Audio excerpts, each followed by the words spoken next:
안녕하세요. 파산관진 홍인필 변호사입니다. 이번 시간에는 파산 신청의 실질적 요건에 대한 심리를 살펴보겠습니다.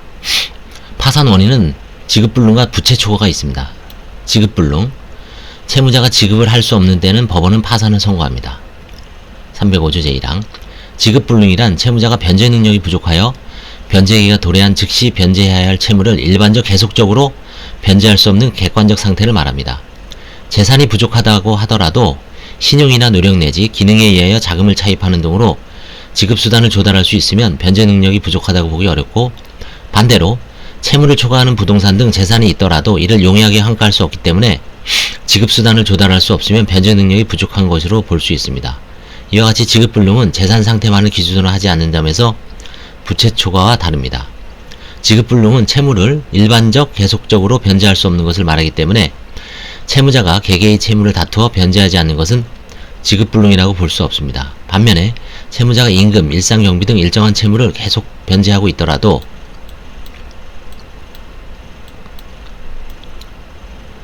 채무의 중요 부분 내지 근본적 부분을 계속적으로 변제할 수 없는 상태라면 지급불능으로 됩니다. 결국 지급불능이라는 객관적 상태를 판정할 때 어떠한 사실을 판정 근거로 인정하는 것이 적절한가는 법원의 개개의 사례에 따라서 합리적으로 판단할 수밖에 없습니다. 채무자가 지급을 정지한 때는 지급을 할 수 없는 것으로 추정합니다. 지급정지는 채무자가 변제기가 도래한 채무를 자력의 결핍으로 인하여 일반적 계속적으로 변제할 수 없다는 것을 명시적, 묵시적으로 외부에 표시하는 것을 말합니다.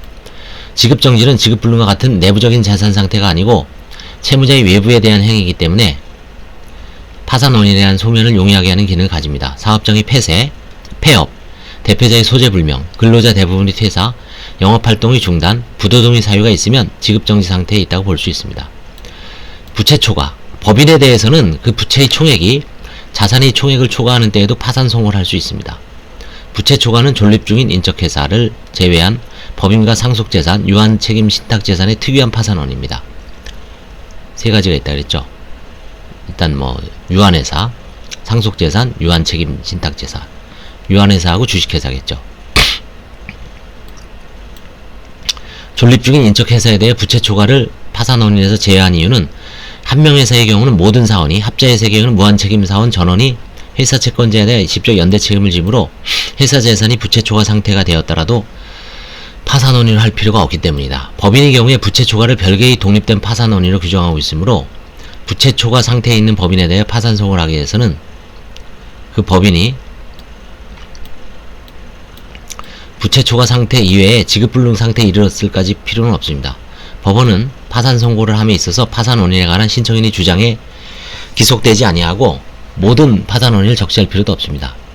부채 초과란 채무의 총액이 자산의 총액을 초과하는 것을 말하는데, 법인이 부채 초과 상태에 있는지 여부는 법인이 실제 부담하는 부채의 총액과 실제로 평가한 자산의 총액을 기준으로 판단해야 합니다. 여기서 부채 및 자산의 개념은 반드시 회계상의 개념과 일치하는 것은 아니므로 재무상태표상 부채가 자산을 초과한다고 해서 바로 부채 초과라고 할 수 있는 것은 아닙니다. 자산의 평가에 있어서는 계속적 기업 가치를 기준으로 해야 한다는 견해도 있으나, 파산 신청의 대상이 기업이 계속적인 기업 활동을 예정하고 있는지 여부에 따라 계속 기업 가치 또는 청산 가치를 평가의 기준으로 하게 됩니다. 예컨대 기업 활동이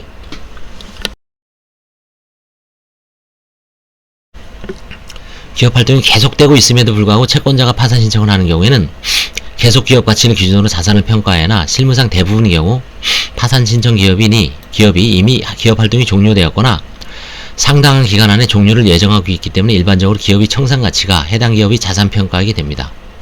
부채의 평가와 관련해 후순위 채권 역시 부채로 포함해야 되는지 논란이 있는데, 적어도 영구 후순위 채권은 포함되지 않는 것으로 보고 있습니다. 32.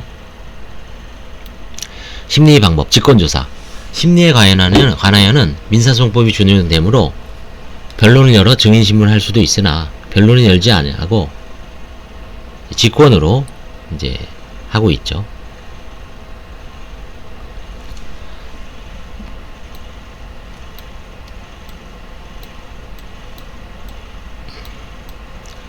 통상 서증과 채무자 신문만으로 심리를 종결합니다.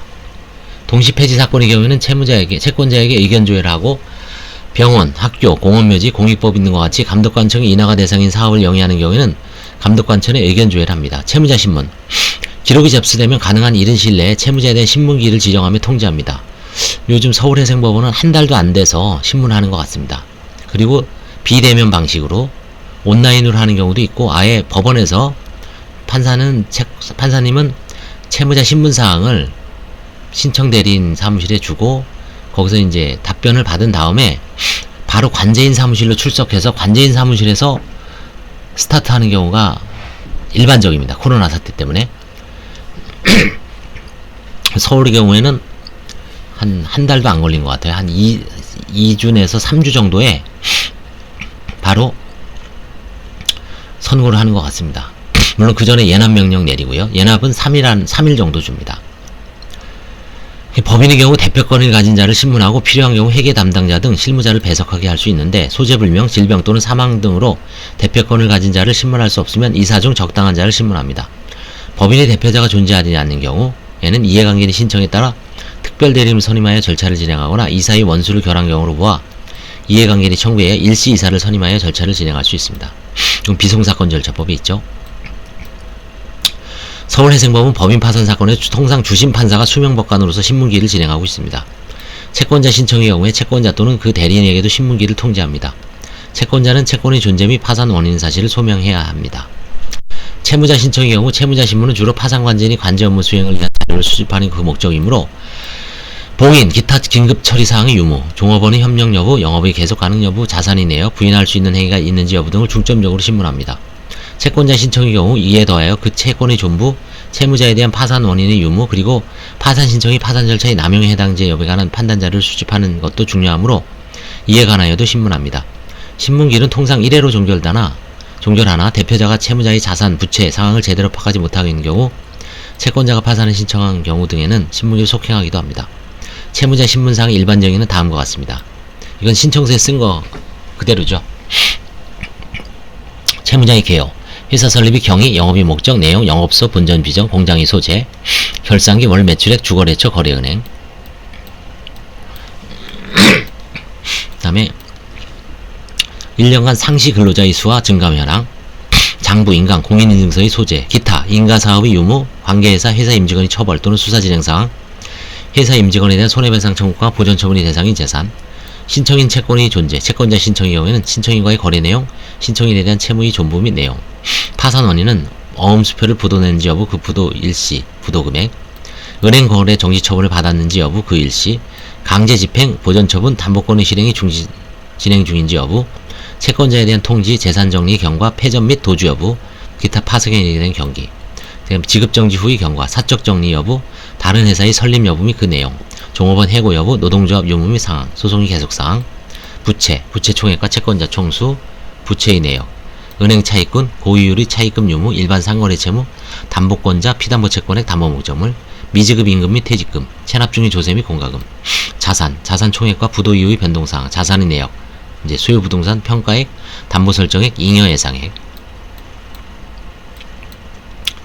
다음에 임차 부동산이 있다면 임차 조건, 보증금, 연체 차임 및 유무, 현금 있으면 보관자, 예금, 당자, 보통 정기금의 명세, 차입금과의 상계의 가능성, 받을 어음, 명세, 부동 가능성, 매출금, 명세, 회수 가능성, 재고, 제품, 반제품 원재료 평가액, 기계 공구, 명세 평가액, 집기 비품, 명세 평가액, 가입 전화 사용권. 이건 지금 뭐 없죠, 사실. 자동차, 명세 평가액, 소유권 유보의 여부, 그 잔대금액, 유가증권, 출자금, 명세 평가액, 기타 뭐 대여금, 선고금, 보험계약, 지식재산권. 그 다음에 부인할 수 있는 행위 등의 유무, 동산부동산의 처분, 매출금, 받을 어음의 양도, 변제, 대물변제, 담보권 설정 등 부인 대상 행위 유무, 쌍방 미행 쌍무계약 유무, 이건 이제 해지를 하든지 계약 거래를 유지하든지에 따라 달리죠.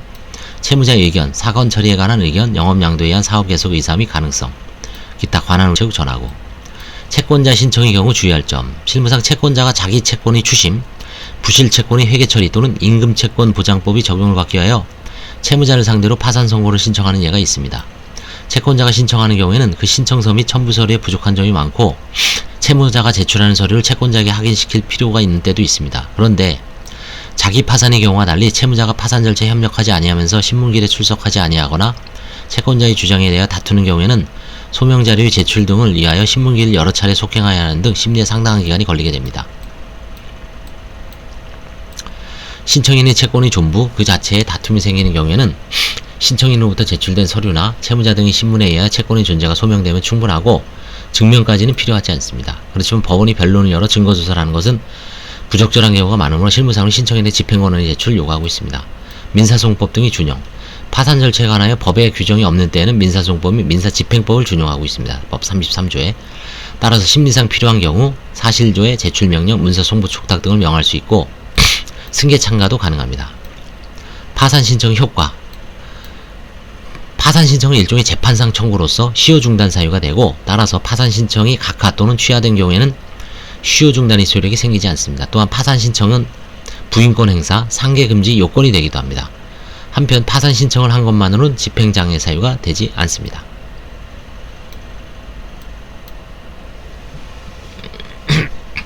파산 선고가 돼야지 가압류, 가처분, 강제집행 그런 게 이제 실효가 되죠. 신청만으로는 효과가 없습니다.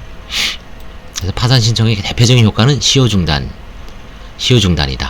그렇죠? 시효 중단. 그래서 오늘은 이번 시간에는 파산 신청 후에 실질적 심리 심사 및 파산 신청의 효과까지 한번 살펴봤습니다. 감사합니다.